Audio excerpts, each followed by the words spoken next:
नमस्कार दोस्तों, आज फिर आपका स्वागत है क्राउन इमिग्रेशन के यूट्यूब चैनल पर।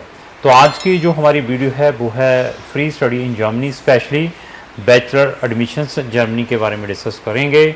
जो बच्चे जर्मनी में वहाँ की पब्लिक यूनिवर्सिटी से अपनी बैचलर इंग्लिश टॉट में करना चाहते हैं, ये हमारे पास हमारे 6 स्टूडेंट्स के एडमिशन्स आए हैं। 6 स्टूडेंट्स हैं हमारे जिनके डिफरेंट यूनिवर्सिटी से एडमिशन्स आए हैं जर्मनी से। बैचलर डिग्रीज़ के लिए इंग्लिश टॉट प्रोग्राम्स हैं। कौन कौन से प्रोग्राम्स हैं उनके बारे में मैं डिस्कस करूंगा। जर्मनी में पब्लिक यूनिवर्सिटीज़ में जाने के लिए there is a number of challenges हैं। उन चैलेंजेस को आपको फेस करना पड़ेगा। इवन अभी कुछ दिन पहले मैंने जर्मनी से रिलेटेड एक वीडियो डाली थी कि इंटरनेशनल स्टूडेंट्स को किस टाइप के चैलेंजेस फेस करने पड़ते हैं जब उसने जर्मनी का अपना एडमिशन वहाँ की पब्लिक यूनिवर्सिटीज़ में डालना है।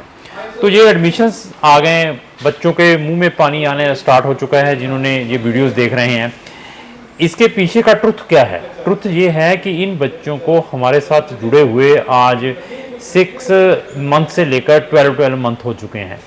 इट इज़ नॉट ए मतलब ईजी जर्नी। अगर आप जर्मनी में जाना है, अगर आपके पास 6 मंथ से लेकर 1.5 ईयर का पेशेंस है, तभी आप जर्मनी में बैचलर प्रोग्राम में पहुंच पाएंगे, वो भी पब्लिक यूनिवर्सिटीज़ में।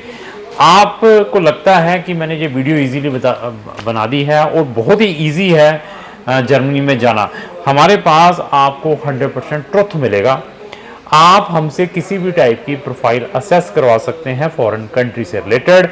इवन क्राउन इमिग्रेशन को 100 कंट्रीज से रिलेटेड एक्सपीरियंस है जहां पर हम बच्चों के एडमिशन्स वीज़ाज डालते हैं।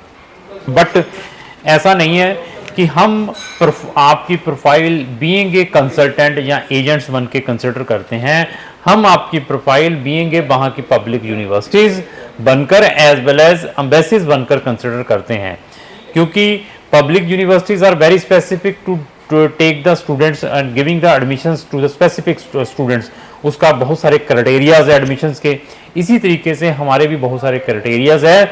जब बच्चा अपनी प्रोफाइल हमारे पास लेकर आता है, उन क्राइटेरियाज, उन पैरामीटर्स को हम अपने नज़र में रखते हैं ताकि बच्चे का टाइम और मनी वेस्ट ना हो। इसी तरीके से वीज़ा का रेशो क्या है उस स्टूडेंट का, अगर एडमिशन आ जाता है उसको भी बीइंग एम्बेसी बनकर ही कंसिडर करते हैं, note a being a consultant. Just हमने आपसे 15-20 हज़ार रुपये एडवांस में ले लेना है, उसके बाद देखा जाएगा। हमारा जो एडमिशन का ग्राफ है, एडमिशन सक्सेस का ग्राफ है या वीज़ा का सक्सेस का ग्राफ है, 80 से 90% है। अगर 10 बच्चे हमारे साथ रजिस्टर्ड होते हैं तो 80 से 90% हम बच्चों को रिजल्ट्स प्रोवाइड करते हैं। कुछ चीज़ें हमारे हाथ में नहीं होती हैं। अच्छे स्टूडेंट्स के भी एडमिशन्स रिजेक्ट हो जाते हैं, अच्छे स्टूडेंट्स के भी वीज़ाज रिजेक्ट हो जाते हैं। लेकिन आप पॉजिटिव हैं, आपका कंसल्टेंट कॉम्पिटेंट है, तो आप डेफिनेटली अपनी डेस्टिनेशन पर पहुंच सकते हैं। तो जर्मनी में जाने से पहले आप हमारी number of free of cost videos watch कर सकते हैं। हमारी 2 डेडिकेटेड प्ले लिस्टें हैं, free study in Germany as well as success stories of Germany. इन दोनों के लिंक डिस्क्रिप्शन बॉक्स में लगे हैं और हमारा फ्री असेसमेंट फॉर्म भी डिस्क्रिप्शन बॉक्स में लगा है। अगर आप फ्री में असेस करवाना चाहते हैं कि आप कौन सी कंट्री के एलिजिबल हैं, कहां पर आपका वीज़ा सक्सेस रेट मिल सकता है आपकी प्रोफाइल को, वो भी हमसे करवा सकते हैं। तो अभी ये देखिए कि ये 6 बच्चे हैं, क्या हर्डल्स हैं एडमिशन्स के लिए। बहुत सारी हर्डल्स है, बहुत सारी वीडियोस में बताता हूँ। सबसे पहले एपीएस जब इंट्रोड्यूस हुआ था, बच्चे 6-6 महीने 12-12 महीने उसकी वेट करते रहे। अभी एपीएस ने भी अपना सिस्टम स्ट्रीमलाइन कर दिया है। अभी 1 महीने के अंदर एपीएस सब बच्चों के आ रहे हैं हमारे पास, जितने भी बच्चों का हम अप्लाई कर रहे हैं। तो एपीएस का जो प्रोसेस है अभी फास्ट हो चुका है। पहले 6 से 12 मंथ लगते थे। प्राइवेट यूनिवर्सिटीज़ को अवॉइड करें। प्राइवेट यूनिवर्सिटीज़ में एडमिशन लेना बहुत इजी है, अपने लेवल पर भी आप ले सकते हैं।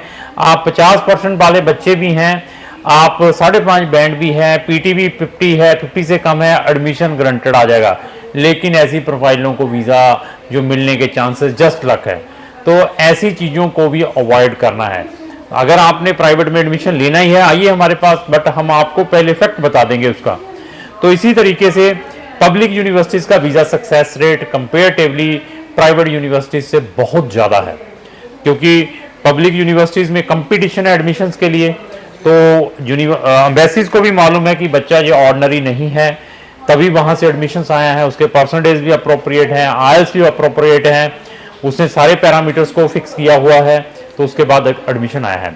तो अभी एपीएस के बाद बच्चे के बहुत सारे हैं टेस्ट। अभी टेस्ट के ऊपर बहुत सारे नेगोशिएशंस चल रहे हैं, बहुत सारी क्लैरिफिकेशंस थी मेरे पास।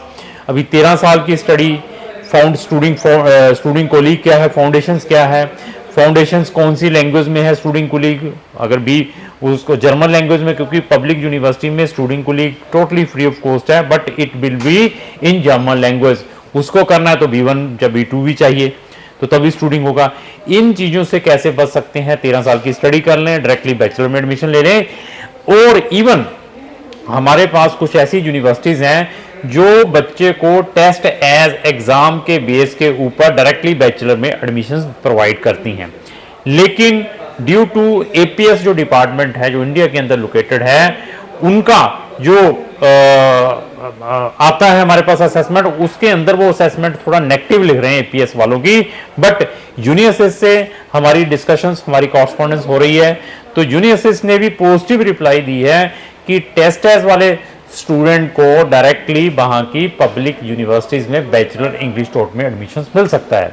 तो इट मीन्स आने वाले टाइम में, दिस इज माई प्रजम्पशंस हैं या मेरा अपना एक्सपीरियंस है, जिन बच्चों के पास 12th के बाद टेस्ट एग्जाम होगा, तो वो बच्चे प्रोबेबिलिटी ये है कि उनको डायरेक्टली वहां की पब्लिक यूनिवर्सिटीज में बैचलर में इंग्लिश टॉट में एडमिशन मिल सकता है, जो कि टोटली फ्री ऑफ कॉस्ट रहेगा।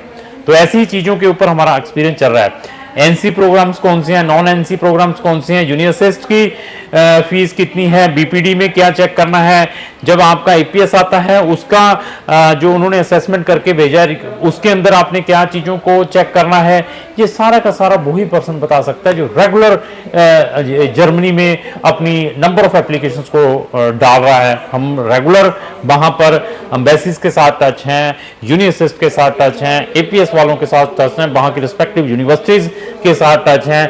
प्री एनरोलमेंट अभी पहले करवाना पड़ता है, ऐसी भी बहुत सारी बच्चों को प्रॉब्लम फेस करनी पड़ रही है। अभी वीज़ा अपॉइंटमेंट ओपन हो गई है, अभी पिछले वीक की अपॉइंटमेंट ओपन हुई थी, हमने कुछ बच्चों की अपॉइंटमेंट उठाई भी हैं जो हमारे साथ रजिस्टर्ड थे। तो ऐसा है कि अगर आपने जर्मनी में फ्री में वहाँ की पब्लिक यूनिवर्सिटीज़ में पढ़ने के लिए जाना है तो क्राउन इमिग्रेशन को जरूर संपर्क करें। नहीं भी संपर्क करना है, किसी अनदर कंसल्टेंट के थ्रू भी अप्लाई करना है, तो हमारी जो वीडियोज़ हैं जिनकी प्लेलिस्टें डिस्क्रिप्शन बॉक्स में लगी हैं उनको जरूर वॉच करें, ताकि आपके लाखों रुपए बच सकें और आपका इंपॉर्टेंट टाइम बच सके और आपसे कोई चीट ना कर पाए। तो अभी जिन बच्चों के एडमिशन्स आए हैं बैचलर के, उनके नाम बताऊंगा। सॉफ्टवेयर डिजाइन इंटरनेशनल की बैचलर डिग्री है, इंग्लिश टॉट में बच्चे का एडमिशन आया है। इसी तरीके से बैचलर डाटा साइंसेज में इंग्लिश टॉट में वहां की पब्लिक यूनिवर्सिटी से बच्चे का एडमिशन आया है।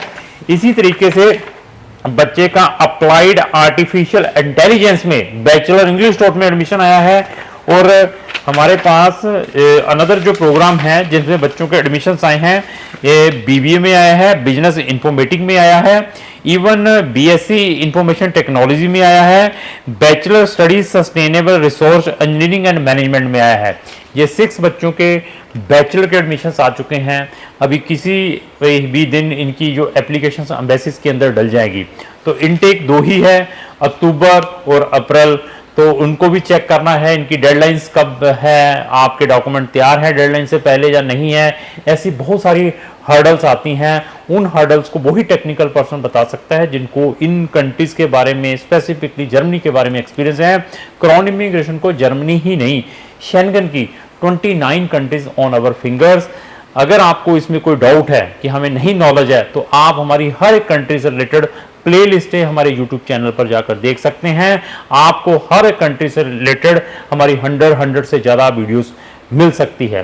तो लास्ट में मेरी यही रिक्वेस्ट है कि अगर आपका कोई भी फ्रेंड जिसका कोई जर्मनी का वीज़ा रिफ्यूज हुआ है या जर्मनी से एडमिशन आ चुका है, कोई वीज़ा असिस्टेंस चाहता है, जहां उसने जर्मनी में अप्लाई करना है, तो उसको जरूर शेयर करें। अगर आपको जो मेरी वीडियो अच्छी लगी उसको लाइक एंड शेयर करना ना भूलें। Thank you.